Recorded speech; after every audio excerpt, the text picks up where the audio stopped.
order the August 7th, 2025 Public Safety Committee. Should we rise for the Pledge of Allegiance? I pledge allegiance to the flag of the United States of America and to the republic for which it stands, one nation, under God, indivisible, with liberty and justice for all.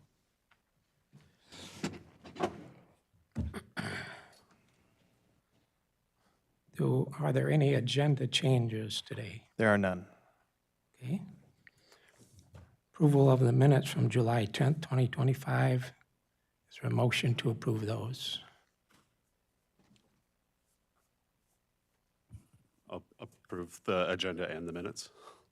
All approved. Jumped ahead there. Okay, a motion and support. All in favor? Aye. Any opposed? Motion's carried. We have now the first of a limited public comment portion. Is there anyone wishing to make comment? See none. Moving on. We have next the Sheriff's Office report.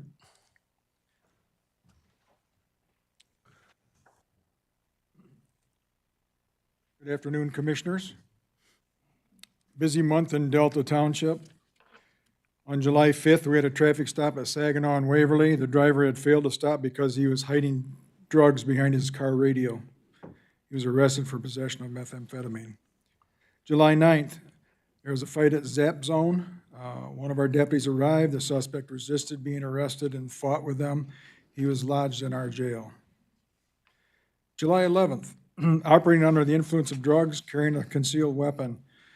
Deputies responded to a report of a white pickup truck which had hit an electrical pole in Lansing Township and continued driving erratically into Delta Township westbound and hit a mailbox in the 4100 block of West Willow Highway. Deputies found the truck at Arden and Addison with the driver slumped over the wheel. The driver was arrested for OWI first. He also had a small amount of crack cocaine on his person. Deputies searched the car and found a loaded Derringer firearm under the seat. The driver was lodged for carrying a concealed weapon, felon in possession of a firearm, possession of crack cocaine, OUID first, hit and run, and a bond violation as he was out on bond from Clinton County. July 13th, fleeing and eluding. The Grand Ledge Police Department had a black Honda flee on an attempted traffic stop. They pursued the vehicle but lost it near Willow. Our deputies found the car on Nixon south of Willow and again refused to stop. We pursued it until we ended up losing sight of it at Kreitz and Willow. While searching for the vehicle, dispatch advised the citizen reported that the Honda was parked in a driveway in the 7200 block of Delta River Drive, and the suspect ran from it, heading northeast. Other citizens reported the suspect was running across Webster and Vermont. As we were starting a canine track, some citizens on Webster told us they saw the subject running south of where they were at. The male ended up entering the river and was trying to hide under a downed tree when we found him, and he gave up. The suspect had ditched many items while running, which deputies recovered and believed were stolen. The suspect was arrested and lodged for fleeing and eluding police, altering a vehicle registration plate, and a fleeing and eluding charge out of Grand Ledge Police Department. This is great community service from citizens in the area calling in and giving us exact location to this wonderful person. On July 14th, a child abuse investigation, we were dispatched to an address on Ryder Road for an unknown problem. A mother came here to confront her brother for abusing her 6-year-old child on Saturday, July 12th. This is the grandmother's apartment where the child was housed by protective services because he was severely autistic and kept running away from his mother's residence in Lansing. The mother had taken pictures of her son's injuries but never called the police because she had an appointment with Child Protective Services on this date and was going to report it to them. The pictures of the child depicted serious physical harm to the child, bruising, contusions on the face, both lips swollen, bruising on the ribs and on the back as well. Brother said he had just punished him for messing with a water bottle in the fridge and leaving toothpaste on the bathroom sink. He showed us the belt he used to hit him in the rear. Clearly, he did more than that. The brother was arrested and lodged. This has been turned over to our Detective Bureau for follow-up investigation. July 15th, a retail fraud, resisting and obstructing. A male tried to steal $800 worth of merchandise from Walmart. The suspect started running when he saw deputies arrive, and he jumped into the passenger seat of an SUV. The SUV took off, but looped around and we blocked it in. The suspects got out of this and started running from us. Deputies were able to catch him and arrest him. He had some outstanding arrest warrants and additional stolen merchandise from a different business was recovered from a backpack in the SUV. Isn't it amazing these people are out on bond and they come out and they still commit crimes? I just don't understand. July 16th, child abuse on Delta Commerce. Sparrow Hospital called reporting a 2-month-old baby boy was brought in by the parents with extensive bruising on his back. The Sparrow doctor advised the parents' story of how the injury occurred didn't make sense. The parents were interviewed and denied abusing the child. Protective Service responded to the hospital, and our deputies assisted them with this investigation. July 19th, deputies were dispatched for a larceny complaint at a storage unit facility at Mall Drive East. The male suspect was living in a storage unit, and they provided video evidence of him stealing from other units. He was arrested and had a probation violation warrant as well, another one. Retail fraud on the same date at Walmart. Deputies responded and learned that a male had just tried to steal from a Walmart in Okemos and then came over to the Delta Township store, tried to steal a PlayStation game system, then ran from loss prevention. He ran from the deputies and was tased but continued to fight them. He was arrested and lodged for retail fraud and resisting arrest. Surprised he didn't have warrants. July 20th, attempted larceny and fleeing and eluding. At 5:45, the Michigan State Police were dispatched to an auto yard at GM for 2 subjects who had scaled the fence into their yard. They asked for our assistance. The troopers found the getaway car and it took off. They pursued it, lost sight of it after the driver extinguished its lights. We found it on southbound Canal and Davis Highway and pursued it to Lansing Road, then eastbound on 96. Once they hit the expressway, they were fleeing at an estimated 130 to 140 miles per hour. We terminated the pursuit. Same day, deputies responded to a road rage incident that ended in Village Green Apartments lot. The male suspect then ran up and the sucker punched an occupant of the other vehicle. This assault was on video and was recorded by another occupant. The suspect was arrested for aggravated assaults and operating while intoxicated. Same date, busy day. Armed robbery, carjacking, deputies were dispatched to the residence inn parking lot to investigate this robbery. The 2 victims were dropping off a purse. They were some juvenile females who were in the car earlier. When the juveniles came outside to get their purse, they were followed by 4 to 5 black males who then robbed the victims. 2 guns were seen and they took the victim's car. This investigation is continuing. July 21st, disorderly, resisting, and obstructing. A deputy was driving on Theo Avenue trying to catch up to a vehicle to make a traffic stop. While driving past a house, the resident was outside near the mailbox and threw his mail and possibly sunglasses at the patrol vehicle. When the deputy stopped, the suspect charged toward her. She told him to turn around and he resisted arrest. There was a little scuffle and he was arrested and lodged in our jail. July 22nd, fleeing and eluding. A female reported that there was another female who showed up at her house 4 times that day, threatening her boyfriend. When deputies arrived, the suspect driver fled from us and almost hit a patrol car. We were able to get the vehicle stopped and the driver was arrested and lodged in our jail. Larceny from an auto, resisting and obstructing, Mall Drive West. Deputies were dispatched on a report of a subject with a ski mask breaking into cars. The responding deputies found 2 males that tried to hide behind a truck and then fled on foot. We pursued and arrested them. The adult male suspect was lodged in our jail and the juvenile suspect was turned over to the mother with a request for issuance of a juvenile petition from the prosecutor's office.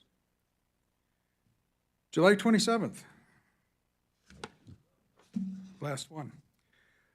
Warrant arrest attempt at Delta Hotel. We received information from an occupant of the hotel room that there was a male inside a room who had a homicide warrant out of Dowagiac. The caller was with him in his room, but had fled because she was scared of him and there was no time for delay of her to call. Deputies arrived and checked the room, but the suspect had already left. We turned this information over to Dowagiac PD. That concludes the month of July, folks, commissioners. Busy month. There'll be some questions. Commissioner Haskell? Yes, for the 2-year-old that was at Sparrow that you guys have kind of taken over and helped the investigation on, was that at a Sparrow facility in Eaton County, or was that like? It doesn't say. I'm assuming it's downtown Lansing. Okay, so is that normal for us to be called into Lansing to help with that, even though there's? It was a county call. If the parents took the child to Sparrow and they lived in Eaton County, then they Understood. would call us, not Lansing. Okay, understood, thank you. Another one, Commissioner Christensen. I have a quick question. You said something, you made a comment during the start of your presentation about a bond. People are going back and reoffending while they're out on bond. Right. So what does it take to not give a bond? Well, as you know, once someone's arrested, they're arraigned, then they give a preliminary examination if they get that far, but most of the time they get bonded out at the time of arraignment. And they're given a date of when to show up. If they don't show up, then a warrant is issued for their arrest.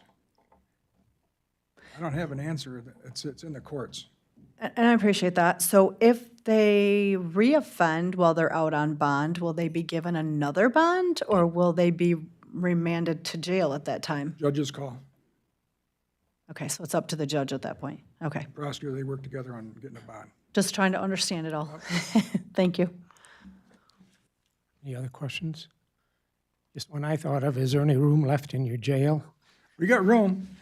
Okay, I got 374 beds, and I Okay. got 180 of them. criminals beware, okay. Plenty of room. Thank you. Yeah. Next item is report from Central Dispatch. Good afternoon. Kelly Cunningham, Eaton County 911 Director. Technology Services and my department are working together to finish up the law enforcement mobile computer terminal, other known as MCT replacement. So all the smaller agencies were taken care of, but we're waiting for the election results.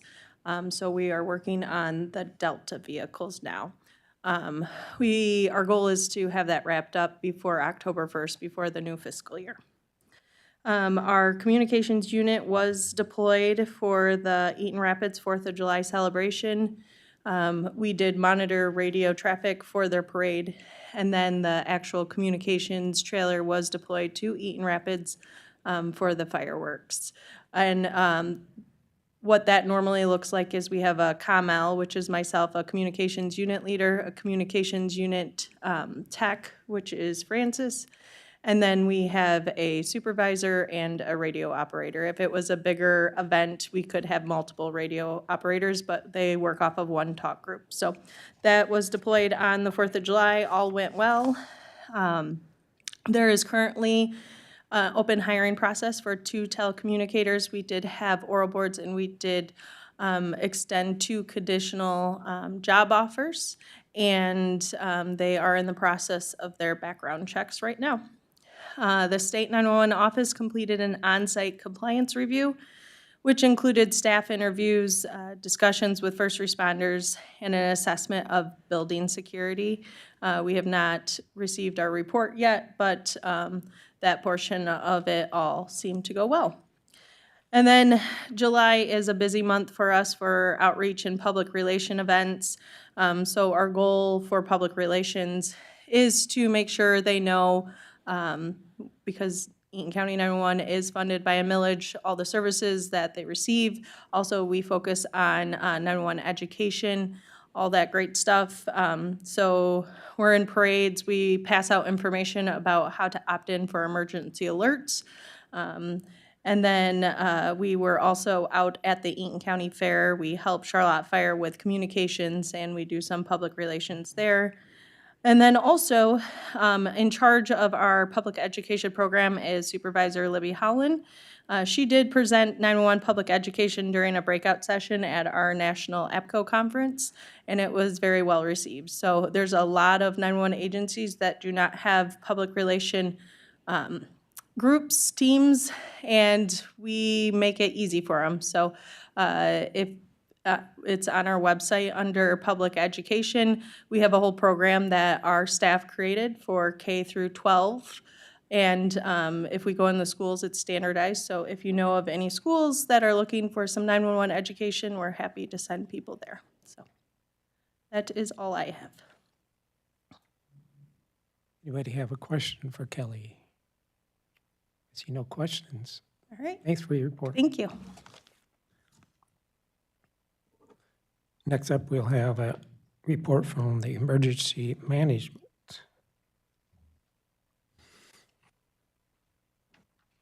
Good afternoon, Commissioners. My name is Ella Gardner. I'm the Emergency Management Specialist.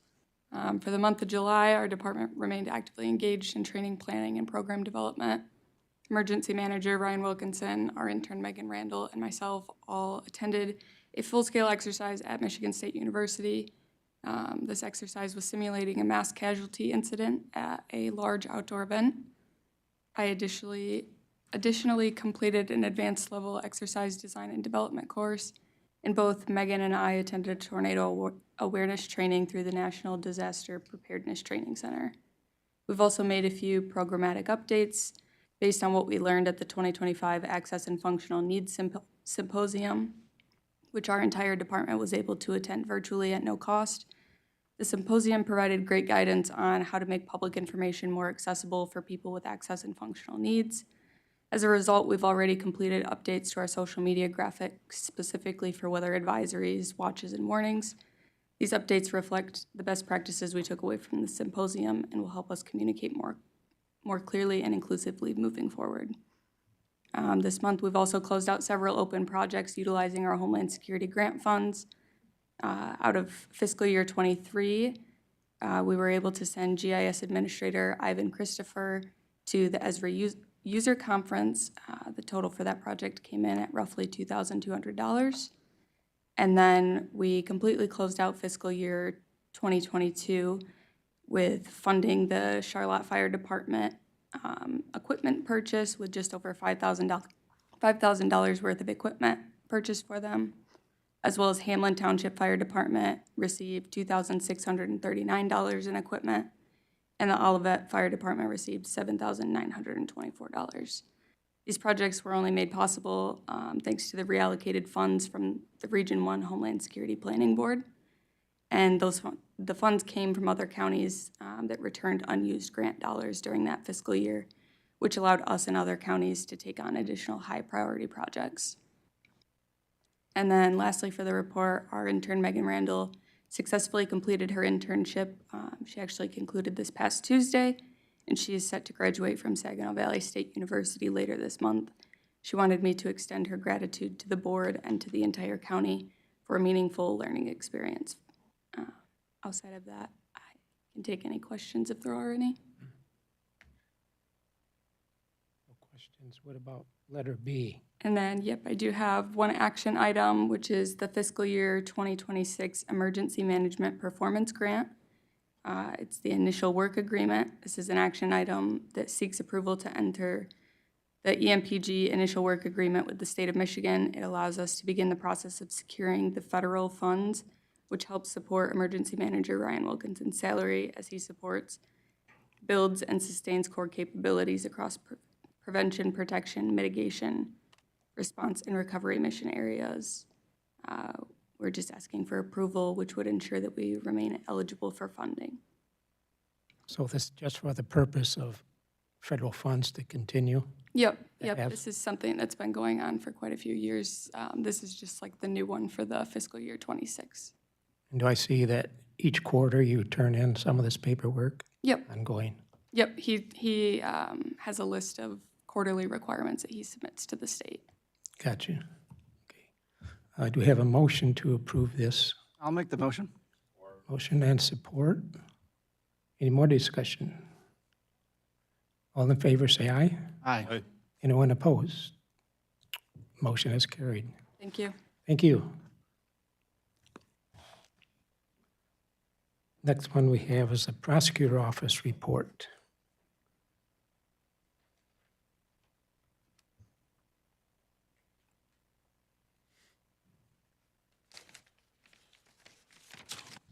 Chairman and Commissioners, my name is Chris Anderson. I'm the Chief Assistant Prosecutor in the office. I think we all know each other. Currently, as of the end of July, our office has 7,577 open cases. That is an increase of about 80 cases, 85 cases over the end of June. We had 357 new case referrals in July. We charged 158 new cases, declined or diverted 152 cases. We were noticed for our attorneys, who are there, 10 of us currently. We were noticed for 684 hearings. We sent discovery 375 times, ran subpoenas for 45 hearings, generated writs on 28 occasions. Some of those are repetitive based on court scheduling, and we had 295 victim contacts or victim engagements in the month. So it's a fairly standard month as far as the numbers go. I think that's indicative of the fact that we continue to, if you look at the numbers month over month, our number of open cases is continuing to rise every month, yet we're still closing cases. We're just taking in more than we can address or close. I would note that this month, and actually it was at the end of June, but the sentencing occurred earlier this week, so we're more free to discuss it. APA, our senior assistant, Ryan Tetloff, and one of our interns that spent the summer with us, Miguel Aguila, secured a conviction for a child abuse 4th degree offense involving the director of a child care center in Delta Township. Again, that trial was in late June. The jury convicted her of child abuse 4th. The same defendant was also charged in a separate file, which she pled to this week, involving violations of the child care organization rules. And again, that case was a good trial outcome for our office and for the assistant, and that's unfortunate that we have to go through those. But that was a case that the state's involved in. The sheriff's office did a nice job investigating that matter, and I will never pronounce her name right, but it's Detective Stephanie Scheib who did a fantastic job with that case, and a lot of referrals for child abuse regarding that child care organization. As it talked about the interns, tomorrow marks the last day for our second summer intern, Dominique Miller. She will be done tomorrow, and Miguel left us last week, and I wanted to take the chance to thank the board for allocating funding in our budget for interns. The interns take time out of my schedule or whoever's helping them or teaching them. But what they did, and it's not indicative in our numbers, but what they did was they allowed us to work through some old backlog cases that they had the time to work through and then provide us the cliff notes of. And our number would be higher than 75, 77 if it wasn't for their hard work over the summer. And the hope is that they decide to be prosecutors, because we need prosecutors. And then lastly, on a good note, we received notification last week that we were being recommended for award for the STOP grant that this board authorized our application for. The STOP grant is through the state using, I believe, federal funding, but it is for prosecution of intimate partner violence cases. The recommendation for the award is for $180,000, just over that, which will help to fund one of our assistant prosecutors and also help offset some clerical expenses. The award did include the de minimis per the new policy for administrative costs. And I just wanted to take a chance, I know she's not here, but to thank Melissa Ballard. She's worked very hard to help us with that grant, as well as our victims' rights grant. And if it wasn't for her and then Assistant Prosecutor Andrea Marty, we wouldn't have that. Andrea did the vast majority of the legwork and the heavy lifting on the application for the grant. But we hope to finalize that in the next couple of weeks, and it will be income for our office. So that's all I have. I take questions if there are any. Would there be any questions for Chris? Commissioner Arndt, go ahead. What standards does your office use to determine which cases are turned away? I'm sorry, to which cases are what? Turned away, you said? You said some cases have to be turned away and, how do you Fined do- or diverted? Yes, that. We use the standard of whether we can prove the case beyond a reasonable doubt. It's our ethical obligation. Is there any other questions? Thank you, Chris. Thank You you. guys are doing a great job. So, thank you. Are there any miscellaneous for us today? No miscellaneous. We have a comment from Commissioner Christensen. If I could have a minute? Is that okay? That's miscellaneous, I guess. Go ahead. Okay. So, as we all know, back when the millage came to the ballot in November, and then the millage came to the ballot again in May, obviously it was for public safety in May. The community, I don't know if they weren't understanding what public safety was, but it, as we all know in this room, it included road patrol, and not just that, but the sheriff's department jail, and it also included animal control and the prosecutor's office. I'm still getting asked to this day, because I actually foster for New Hope Pet Rescue here in town, and I also run the Eaton County Lost and Found Pets page on Facebook. But I'm still getting asked to this day, why do we not have animal control? Well, where were you? I really can't believe that there's that many people that don't know somebody, that they did not hear about the fact that there was a millage coming and animal control was part of it. The problem I'm finding now is we do still have animal control to a percentage, but our one officer, thank God we still have her, Christy Grinald, I appreciate you. I hope you're hearing this. But she can't leave. She's there taking calls, doing what she has to do within the building. She can't leave. Our building is in detrimental situation. It's not, shouldn't be inhabited. So I guess the point I'm trying to make is these cities, these villages, these townships, they all need to step up, and they've got to start doing something to not only protect the animals, but protect their people. Because I, myself, I don't know how many other commissioners, if any, I'm sure Kelly can attest to the fact for Central Dispatch, they probably get more calls than they want daily. Eaton County has become a dumping ground, and we're only in August, and the millage just failed the second time in May. So that tells me, we're not even a few months away from that just happening. We've become a dumping ground. People are bringing their dogs here, they're dumping them. I got a call yesterday, a resident was evicted. She asked if I could do something with the dog. I said, where is the dog? She left it in her house when she got evicted. I said, who's with the dog? Nobody, she left it. Folks, that's abandonment. Yeah, it's against the law, but then that comes back to the prosecutor's office where they've already got 7,000 plus cases. Something has to give. We have to figure this out. We have to come up with a solution. So I think that the residents need to start pushing their personal public safety, such as the City of Charlotte Police Department and any other city or township that has police services. We've got to do something. Thank you. Okay. Another question, go ahead. This actually relates to Commissioner Christensen's statement.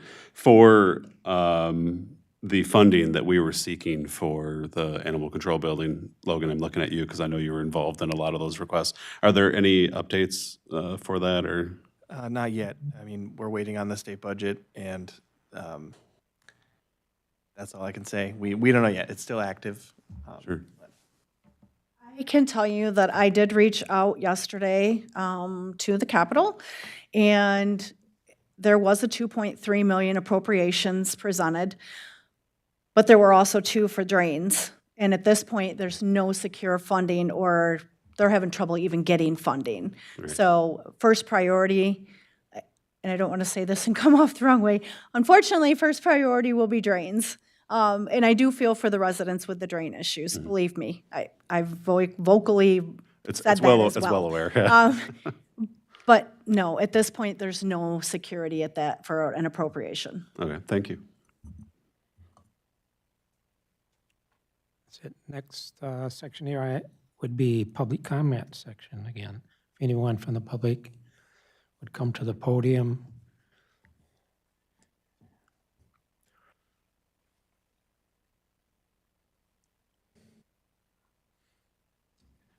Hello, my name is Gary Goras. I'm village president of Vermontville. I'm not here to beat you guys up. I have the same money problems there. It's bad.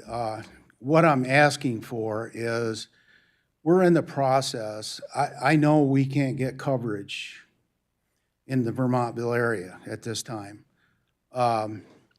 We're in the process of working with the high school to try to share the cost of a resource officer and help out in the village.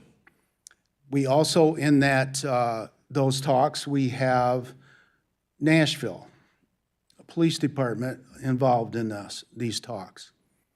Now, here's the issue. The issue is we have 2 counties. And what I'm asking for is, we're going to see what we can do. What we need from you, possibly the sheriff, undersheriff, is we need help, because there's a process to get permission to process cases in one county when you're an officer in another.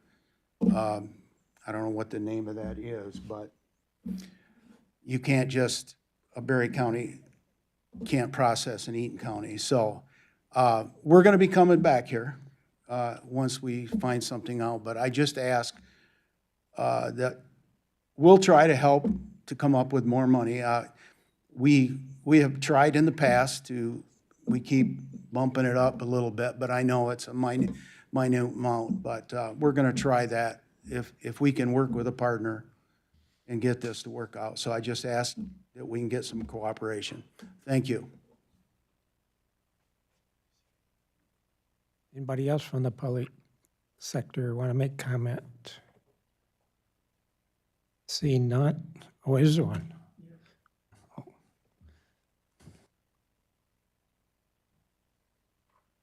Good afternoon, Mr. Chairman, Commissioners. My name is Jim Billig, and I've been here several times before, and I'll be here again, I promise you. Because I am holding a drain assessment of over $40,000. And mine is small compared to some others.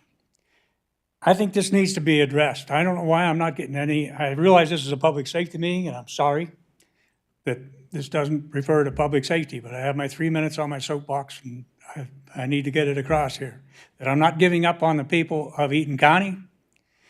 It's not only about me. I'm not giving up on those people that owe those kind of assessments, because I feel for them. And obviously somebody else didn't when they were handed these assessments. Shame on whoever that was. Just this morning, I called again. I called Alyssa Slotkin, Sarah Anthony, Governor Whitmer, Lieutenant Governor Gilchrist, Representative Whitwer, and Tom Barrett, among others.